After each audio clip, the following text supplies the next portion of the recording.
दोस्तों हम फिर से लेकर आ चुके हैं आप लोगों के लिए इस वक्त की सभी ताज़ा और बड़ी खबरें।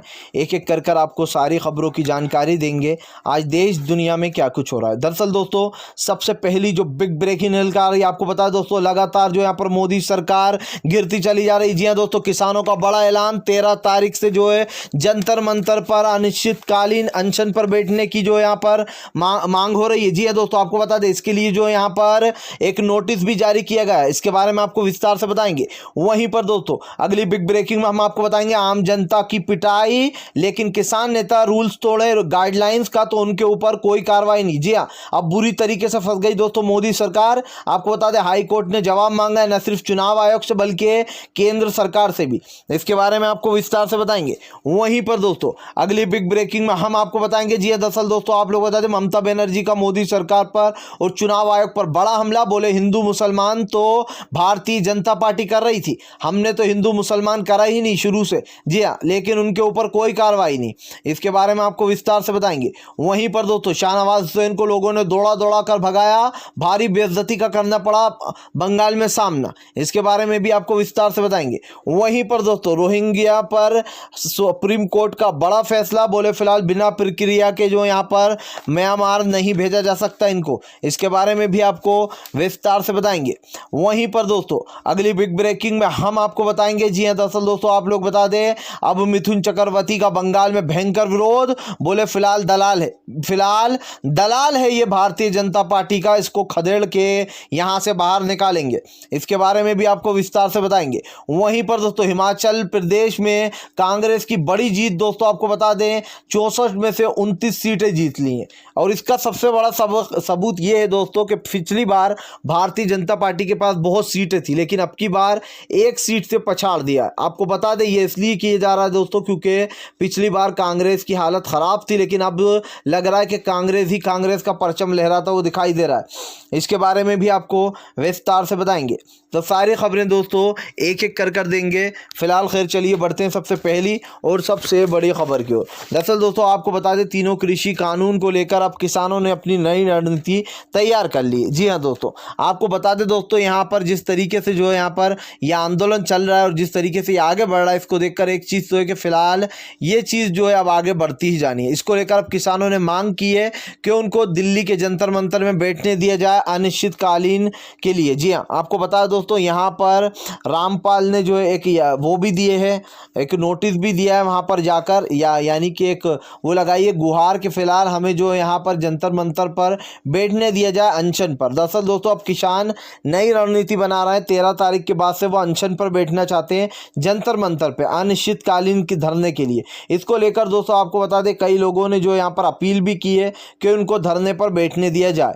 अब आपको बता दें दोस्तों किसान अपनी नई रणनीतियाँ तैयार करते जा रहे हैं। उनको पता चल चुका है कि फिलहाल भारतीय जनता पार्टी जो है वो पूरी तरीके से किसानों को बायकॉट करने में लगी है, और ऐसे में दोस्तों अब किसानों का गुस्सा फूट गया है। अब मोदी सरकार को कौन बचाएगा, सवाल यही उठता है दोस्तों कि सरकार की इन सारी काली नीतियों से जिस तरीके से सरकार कर रही है उससे जो कहीं ना कहीं हमारे किसान भाइयों को काफ़ी आघात पहुंचा है, और उन्होंने ये फैसला कर लिया कि फ़िलहाल अब वो मोदी के खिलाफ दोस्तों आर पार की लड़ाई लड़ेंगे। फिलहाल खैर चलिए हम बढ़ते हैं एक और अगली बिग ब्रेकिंग की तरफ। बता दोस्तों अगली जो बड़ी खबर निकल कर आ रही है, आपको बता दें दिल्ली हाई कोर्ट ने लगाई फटकार केंद्र, और आपको बताएं चुनाव आयोग से मांगा जवाब। दरअसल दोस्तों आप लोग बता दें आम लोगों ने अब याचिकाएं दायर कर दी हैं। उनका कहना है कि फिलहाल आम जनता को सरकार पीट रही है, उनको लाठियों से पीटा जा रहा है। दरअसल दोस्तों ये जब से हुआ है, जब से एक सोशल मीडिया पर वीडियो वायरल हुआ है जहाँ पर पुलिस बड़ी ही बेदर्दी से एक ऑटो चालक को मारती हुई नजर आ रही है, और वो भी क्यों दोस्तों, उसका मास्क नाक से हटकर यहां पर पहुंच गया था ठुड्डी पर, सिर्फ इसलिए मारा है। और वो भी दोस्तों बहुत ही जानवर तरीके से मारा है कि भैया तुम किसी इंसान को मार रहा हो या फिर जो है किसी बेजान चीज पर अपना गुस्सा निकाल रहा हो। उसके बाद दोस्तों इनके सवाल और जवाब तो आपको पता ही है कैसे बेतुके आते हैं पुलिस वालों के कि वो हमसे बदतमीजी कर रहा था, ये बातें बनाने लगते हैं। आपको बताया दोस्तों उसके बाद अब जो यहाँ पर दिल्ली हाई कोर्ट ने जवाब मांगा है कि फिलहाल ये चल क्या रहा है, आम जनता से आप गाइडलाइन फॉलो करने के बारे में बोल रहा हो और ख़ुद जो है आप सारे रूल्स ब्रेक कर रहा हो। आपकी रैलियों में लाखों लाखों से भीड़ आ रही है, खुद अमित शाह बिना मास्क के घूम रहे हैं, मोदी जी बिना मास्क के घूम रहे हैं, सब लोग बिना मास्क के हैं। और इसी को लेकर दोस्तों अब एक रूल बनाने की गई है कि फ़िलहाल ये निश्चित किया जाए, ये जो है अनिवार्य किया जाए कि फ़िलहाल रैली में सभी को मास्क लगाना अनिवार्य होगा फ़िलहाल। खैर चलिए हम बढ़ते हैं एक और अगली बिग ब्रेकिंग की तरफ। बता दोस्तों अगली जो बड़ी खबर निकल कर आ रही मिथुन में, तो मिथुन का एक डायलॉग दोस्तों बहुत ज़्यादा चमका था। जी अमी पानी वाला सांप ना, अमी कोबराज दीदी। अब कोबरा दोस्तों न जाने कहाँ जाकर घुस गया है कि बंगाल के लोगों ने कोबरा को दौड़ा लिया। दरअसल दोस्तों आप लोग बता दें मिथुन चक्रवर्ती का कल बंगाल में भयंकर विरोध किया गया। लोगों का कहना है कि फिलहाल ये भाजपा का दलाल है, एक साल में ये 5-5, 3-3, 4-4 पार्टियां बदल चुका है और फिलहाल अब इस मिथुन चक्रवर्ती को यहां से भगाएंगे बंगाल से। दरअसल दोस्तों बंगालियों का गुस्सा लगातार फूटता चला जा रहा है मिथुन दा के ऊपर, जब से वो भारतीय जनता पार्टी में दोस्तों शामिल हुए हैं और जब से उनके बेटे का खुलासा हुआ है कि फिलहाल अपने बेटे का रेप का आरोप हटवाने के लिए भारतीय जनता में शामिल हुए हैं, तब से देश की जनता गुस्से में। उनका कहना है कि फिलहाल ये लोग तो शामिल हो जाते हैं, भुगतना देश की जनता को पड़ता है, ये लोग वोट भी मांग लेते हैं अपने फैन से, लेकिन दोस्तों फिर ये लोग कहाँ जाकर छुप जाते हैं, जब भारतीय जनता पार्टी काले कानून लाती है तो ये लोग गायब हो जाते हैं। इसी को लेकर अब बंगाल की जनता का गुस्सा मोदी सरकार के ऊपर दोस्तों फूटता चला जा रहा है और पानी वाला सांप नहीं बल्कि कोबरा को लोगों ने वापस बिल में घुसेड़ दिया फिलहाल। खैर चलिए हम बढ़ते हैं और अगली बिग ब्रेकिंग की तरफ। बता दोस्तों अगली जो बड़ी खबर निकल कर आ रही है फिलहाल आपको बता दें ममता बनर्जी का चुनाव आयोग और मोदी सरकार पर निशाना। बोले हमने एक बात बोल दी तो हमें नोटिस जारी कर दिया।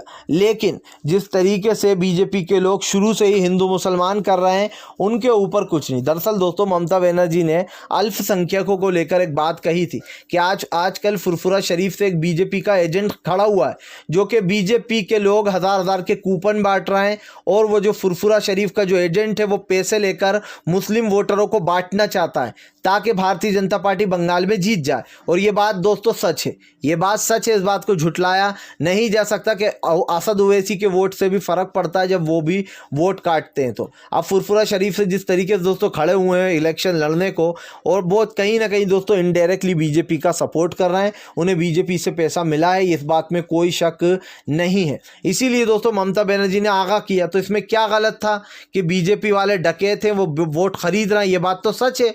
हजार के आप कूपन बांट रहा हो, आप कह रहा हो कि ये कूपन तो हमने बड़े बड़े उद्योगपति और बड़े बड़े दुकानदारों के लिए बनाए थे, उन लोग से हजार रुपए के कूपन लेने के लिए। सवाल ये उठता है जब ये कूपन उनके लिए बनाए थे तो फिर ये कूपन जो है गरीब गांव वालों के पास कैसे पहुंच गए, और वो भी दोस्तों लंबी तादाद में पहुंचे, ऐसा भी नहीं है। इससे एक चीज़ दोस्तों साफ होती है कि चुनाव आयोग अब निष्पक्ष नहीं रहा है। चुनाव आयोग जो है दोस्तों भारतीय जनता पार्टी के कहने पर काम करता है। वो बोलता है 8 चरणों में बंगाल में चुनाव कराओ तो 8 चरणों में कराए जाते हैं। इस बात को झुटलाया नहीं जा सकता कि फिलहाल चुनाव आयोग अब निष्पक्ष तरीके से चुनाव नहीं कराता। जितनी हो सकती है दोस्तों उतनी वो गोधांधलेबाजी तो करवाता ही है, क्योंकि दोस्तों अगर पूरी तरीके से कर दे तो इन्हें पता है कि रोड पर जनता उतार आएगी और चुनाव आयोग को ही दौड़ा कर भगाएगी फिलहाल। खैर चलिए हम बढ़ते हैं और अगली बिग ब्रेकिंग की तरफ। बता दोस्तों अगली जो बड़ी खबर निकल कर आ रही है फिलहाल आपको बता दोस्तों किसानों की नई रणनीति से क्यों डर रही है सरकार। जी क्या किसान दोस्तों बैठ जाएंगे 13 तारीख के बाद से जंतर मंतर पर। दरअसल दोस्तों आप लोग बता दें किसानों की नई रणनीति से सरकार पस्त हो रही है, क्योंकि किसानों ने दोस्तों अब रूपरेखा के साथ अपने आंदोलन का रंग रूप भी बदलने की कोशिश की है। उनका कहना है कि फिलहाल अब 13 तारीख के दिन से जंतर मंतर पर धरना दिया जाएगा। आपको बता दोस्तों लगातार किसानों को यहाँ बैठे हुए काफ़ी लंबा टाइम हो गया।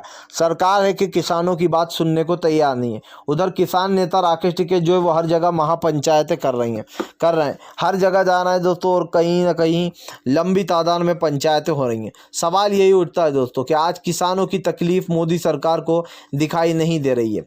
अगर यही सवाल दोस्तों सोचिए, अगर चुनाव में 1 साल बचा होता तो क्या मोदी सरकार ऐसा बिहेव करती? कभी नहीं करती। वो दोस्तों चुनाव बात करने जाती किसानों से और इस मैटर को सुलझा कर अच्छा बन जाती और जो है फिर अच्छे अच्छे काम करना शुरू कर देती। इसीलिए अब किसान नेता कह रहा है कि 2023 में सरकार हमारे पास आएगी और वो हमसे बात भी करेगी, क्योंकि किसानों को दोस्तों पता है कि ये सरकार सत्ता की भूखी है। इसको जैसे ही 2023 आएगा मोदी जी अच्छे काम करना शुरू कर देंगे। और इस बात को दोस्तों एक तो झुटलाया भी नहीं जा सकता है, क्योंकि यह हमें और आपको अच्छे से पता है कि मोदी सरकार 1 एक साल पहले अच्छे अच्छे काम करने शुरू कर देती है जब इन्हें पता चलता है कि अब पीएम के चुनाव आने वाले। लेकिन अब की बार दोस्तों भारतीय जनता पार्टी का सफाया तय है, इनको सत्ता से बाहर जाना ही पड़ेगा। अब इन्हें कोई सपोर्ट नहीं करेगा फिलहाल। खैर चलिए हम बढ़ते हैं अगली बिग ब्रेकिंग की तरफ। बता दोस्तों अगली जो बड़ी खबर निकल कर आ रही है फिलहाल आपको बता दोस्तों, अभिषेक शर्मा का मोदी सरकार पर बड़ा हमला। बोले फिलहाल आम जनता को रोड पर पटक पटक के पीटो और ख़ुद के लिए कोई रूल रेगुलेशन कानून नहीं। जी हाँ, दरअसल दोस्तों आप लोग बता दें, अभिषेक शर्मा सर ने जमकर जो है मोदी सरकार पर निशाना साधते हुए कहा कि फ़िलहाल ये है इनकी नीतियाँ। जी हाँ, ये है इनकी नीतियाँ। ये जो है यहाँ पर कहते हैं कि भैया ये करो वो करो और गाइडलाइंस को फॉलो करो, लेकिन इनके नेता कोरोना की एक भी गाइडलाइन को फॉलो नहीं करते। पूरी रैलियों में दोस्तों आप देख लीजिए किसी के मुंह पर मास्क नहीं दिखाई देगा। चलिए आम जनता का तो समझ में आता है, नहीं सुन रही है, लेकिन आप तो नेता हो, आप तो गृह मंत्री हो, आप तो देश के प्रधानमंत्री हो। ना गृह मंत्री मास्क लगा रहा है, ना ही प्रधानमंत्री लगा रहा है, ना सीएम योगी लगा रहा है, तो फिर आप दूसरों से कैसे कह सकते हो कि मास्क लगाओ? जब आप खुद ही अपनी गाइडलाइंस को फॉलो नहीं करोगे तो दूसरा क्यों करेगा?